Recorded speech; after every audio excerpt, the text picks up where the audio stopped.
PHK dan dirumahkan. Kondisi masal di kota Surabaya, Jawa Tengah. Pemerintah DKI. Angka kemiskinan dalam setahun terakhir tercatat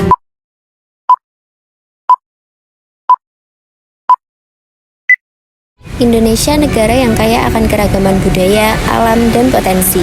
Namun, seperti banyak negara lain, Indonesia juga terdampak oleh pandemi global yang melanda dunia pada tahun 2020. Wabah ini mempengaruhi hampir semua sektor kehidupan, mulai dari kesehatan, ekonomi, hingga sosial. Namun, meski dilanda krisis, semangat kebangkitan dan pemulihan terus muncul. Pandemi membawa dampak besar bagi perekonomian Indonesia.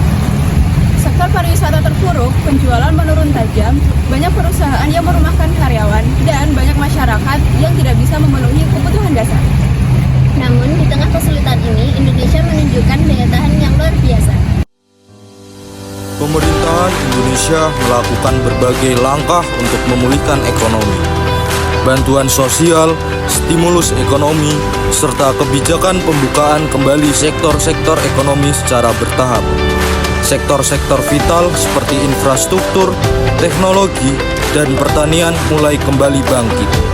Pendekatan ini membantu rakyat Indonesia kembali mendapatkan pekerjaan dan meningkatkan daya beli masyarakat. 5 juta orang pekerja Indonesia di PHK dan dirumahkan. Namun, meski pemulihan terlihat, tantangan masih ada. Tingginya angka pengangguran, ketimpangan sosial yang lebar, serta dampak jangka panjang pandemi terhadap mental dan kesehatan masyarakat menjadi masalah yang perlu segera diatasi.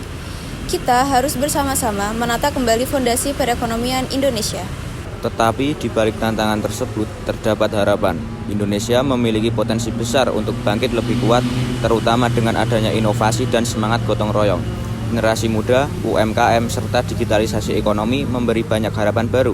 Inilah saatnya bagi Indonesia untuk bertransformasi menuju ekonomi yang lebih inklusif dan berkelanjutan. Saya mencoba untuk menjalankan usaha pertanian hortikultura, di mana situasi yang sedang dilanda wabah COVID-19 ini membuat semua rencana di semua sektor menjadi tidak sesuai yang diharapkan.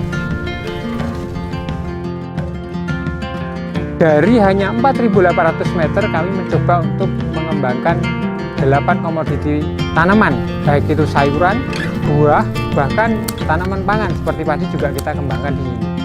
Jadi dengan lahan yang sempit ini kita benar-benar memaksimalkan hasil yang baik secara kualitas maupun secara kuantitas, sehingga kondisi wabah ini tidak begitu berdampak yang signifikan terhadap petani ketika petani mau mengkolaborasikan antara tanaman padi dengan tanaman hortikultura yang semuanya adalah berorientasi pada nilai ekonomis. Pemulihan ekonomi pasca pandemi bukan hanya soal angka dan statistik. Ini adalah perjalanan menuju masa depan yang lebih cerah bagi seluruh masyarakat. Bersama kita wujudkan Indonesia yang lebih kuat dan sejahtera. Dengan semangat yang tak pernah padam, Indonesia mulai bangkit dari krisis, dan harapan itu ada pada setiap langkah.